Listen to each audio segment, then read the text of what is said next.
Today I am working on the Milan again. I'm finally gonna get that damn PCM torn out. It's gotta be that. I've checked everything else. All the wiring so far checks out fine. Basically that's like my last resort. I'm pretty much positive that's what it is anyways, but I'm finally gonna pull it out. Probably send it out another week or so. It'd be like $300, but oh well, I need to get this car running, so bear with me here. I'm gonna work on this thing, do my first kind of like vlog working on a car type deal. Probably set it up as like a time lapse or something, because I'm not in any rush.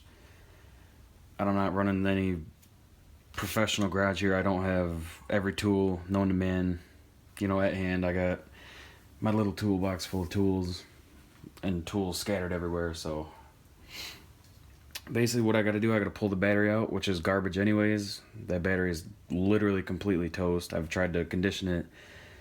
I've topped off the fluid in it and nothing works. It's garbage. Basically that's got to come out. The battery tray below it comes out, and then from what I've seen online, the PCM is like kind of in this area right here. A couple bolts and that's it, so we shall see. I'll get whatever I need to get these damn terminals off first.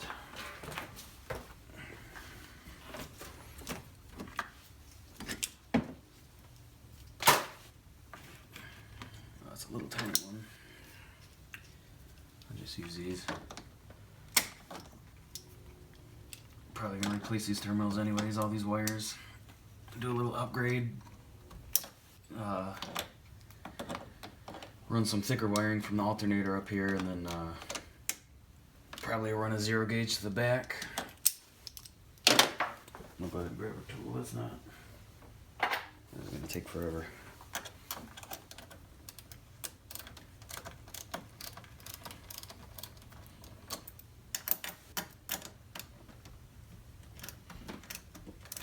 This is the first car I've had in a long time where both battery terminals had the same size bolt.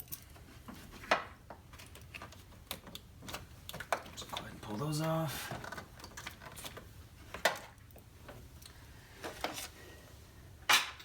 Just a little disclaimer, when you're working with a battery you should probably wear gloves, because this one is definitely leaking. But I'm just trying to get it out of here, so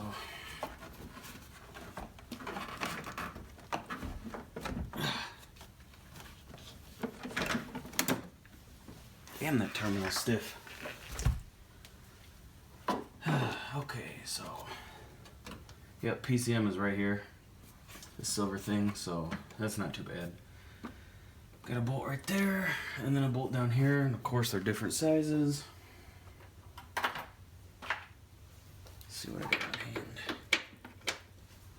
Cool.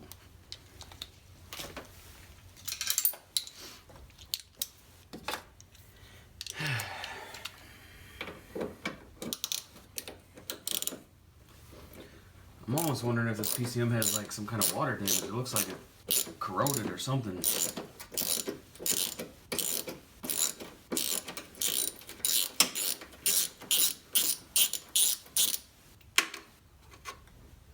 Nice bolt. Oh, they are the same size bolts. Okay. They just look completely different.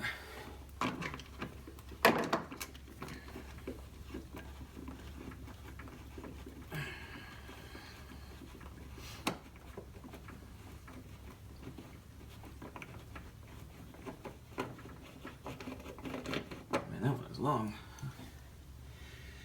If you are, I'm not really putting this up as like a how-to, but if you're watching this as a how-to, it is a infamous 10mm to get both of those out, and then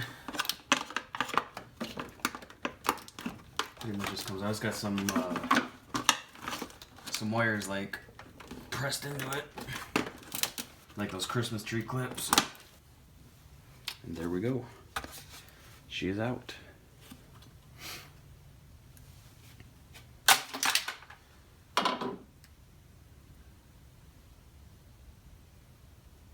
It's pretty filthy back here.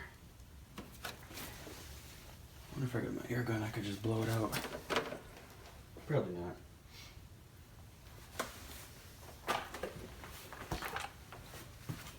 Oh, it did. Cool.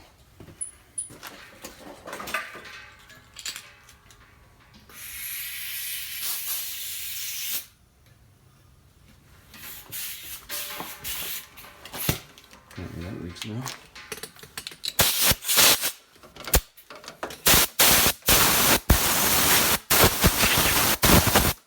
Oops, lost the bolt. We're good.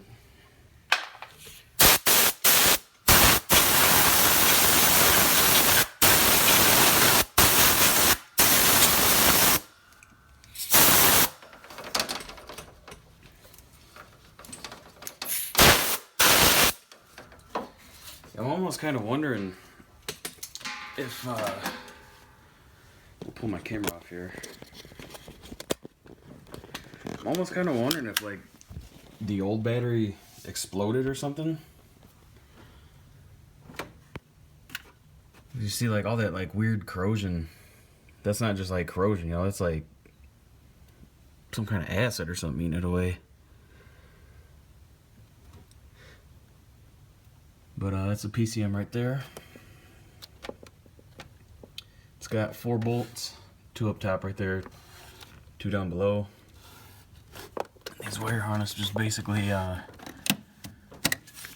just pull that big ass white lever right there, and then bam. A little easier said than done one-handed.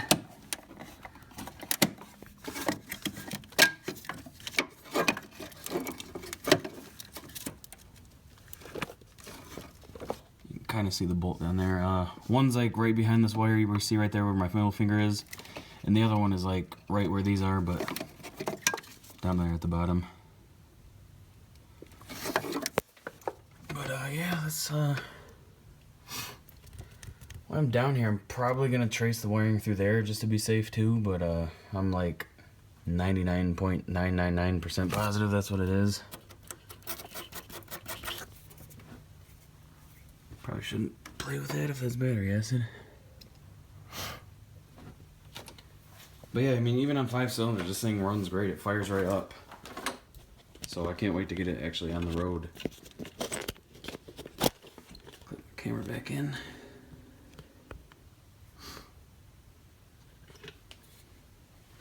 Probably not going to be able to see this part. And awesomely enough, these are 10mm as well, so that's sweet. I like that. One project, handful of bolts, all the same damn size. I'll go ahead and loosen them and then try to figure out how to get to these damn things. I have to like pull out some zip ties and move these wires over.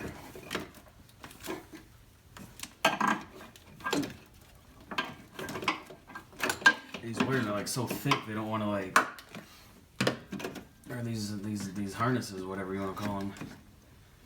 They're so damn thick they don't want to like bend at all.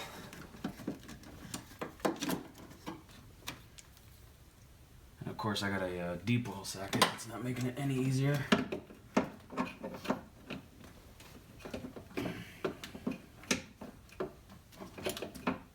got it loose.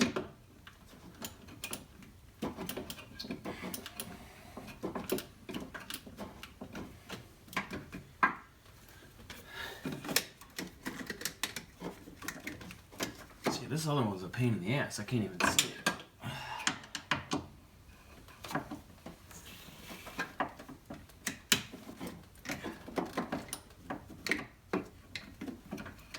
These damn harnesses, these fucking plugs.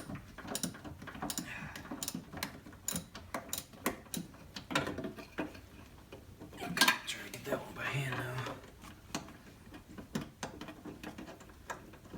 Oh cool, my headlight's dying.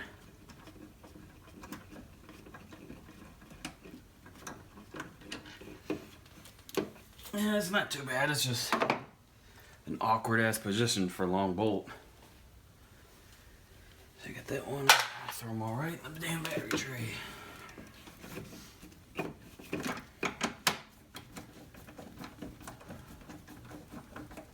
That one I just showed you was the probably hardest one to get to. That was the one that was like under the connectors, so you can't really see it.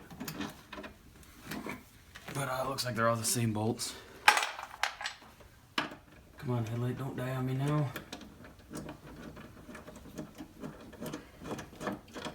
I gotta get some better batteries for this thing.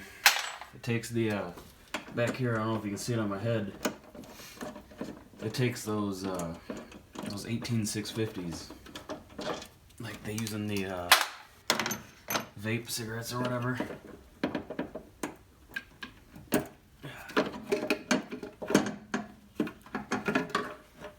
And that wasn't bad at all. This big piece of shit gives me all these problems. That's light. I kind of want to open it, but I don't really want to mess with any kind of warranty. But yeah, that's what it looks like. It's really easy to get to. I just did this all in live time right there, and you see me. Go ahead and show you like an up close again. Need like a quick release for this. That's where it goes right there. That's the bracket. Apologize about the light. I don't know if that might help a little bit.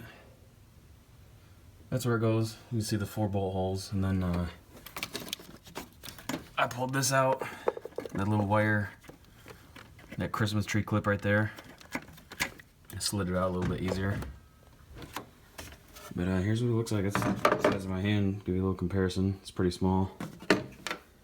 Lightweight. I'm not quite sure what happens in these cars, but from past cars that I've had that also have PCM problems here. Oops, tripping. Go ahead and put the phone back in.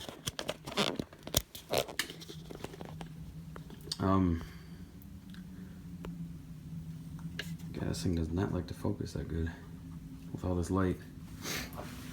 From past cars, like I had a Lincoln LS. That's one of my favorite cars on the road, and of course it's one of the most problematic cars that I'll ever own in my life. But I love them. When those coils go bad, they emit like a RF frequency, like interference, I guess you would call it. And the PCM in those is like up by the glove box, and I believe it's inside the car, or it might be on the firewall. I'm not quite sure. Don't quote me on that.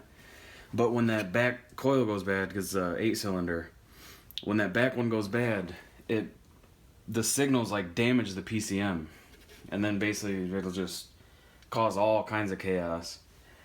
And I'm assuming something similar with this, but basically right now, like each coil, it gets a pulse signal. You know, that's how it gets the spark plug going. It's like pulse, pulse, pulse, pulse. You know, for the piston and the spark plug. And without getting too technical, because I don't know that much in the details about them, I just know the basics. Each coil is getting a pulse signal. You know, as the piston comes up, it pulses, ignites the fuel. That's how it works. Right now, these 3 are getting a pulse signal, and I did not test the back 2 on the right, but coil number 1, I believe it is, this one back here, all the way on the left side, on the passenger side back, it's just getting a constant on signal. So it's literally like if I plug a new coil into it, it burns it right up, and it's not running because it's just giving it full power. It's not giving it a pulse like it needs. That can either be because of wiring shorted out, which, you know, I did have some like cracks in the insulation, but I sealed all that up. I'm gonna get like liquid electrical tape and then new wire loom, you know, make it look nice and protect it. But I checked it all back there, and it could either be, you know, cracked wires like shorting or the PCM. I can't find any shorter wires back there, so it's got to be the PCM. I mean, I'm praying it's the PCM. And basically what you do, you send this out to a company, they open it up, they look it over, they repair it, you know, basically like, I guess, give it like a refresh. You know, they rebuild it, you know, new little components and resistors and all that good stuff that's in there. Couldn't tell you half of it, but they rebuild it, they send it back, and it's like brand new basically. Now, you can order these new or go to a junkyard and pick one up, but the problem is this is programmed with your specific key.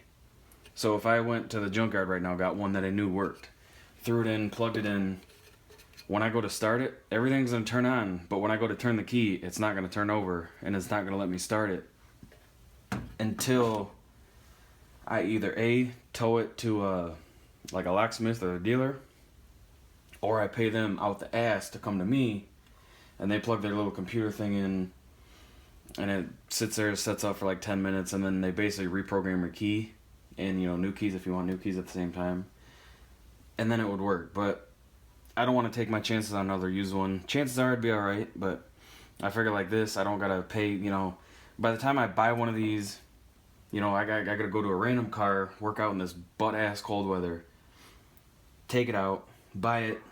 I don't know how much they go for, to be honest with you. They're probably not cheap if I had to guess. Get it here, install it, hope it actually works, but first I gotta pay somebody to come out here or tow my car, which at that point I'm literally paying probably more because, and at that time I'm still taking a gamble. I'm paying more and I'm taking a gamble because I don't know that that's actually a good PCM. So this is probably like, in my eyes, this is the best route to go. But yeah, I got this car, traded a 2000 Suburban for it. I had that thing for like maybe a month. Unfortunately, really didn't make any videos of it. It was my first Chevy and my last Chevy. I'll just leave it at that. It had, oh, that looks nice. Some kind of sludge or oil or something. Hopefully it's not the wires melting. But, yeah, I traded that Suburban for this, though, as is. It's cosmetically very, very nice. It's been out in the sun a lot, so I'm going to polish the headlights up. Clay bar, the whole thing.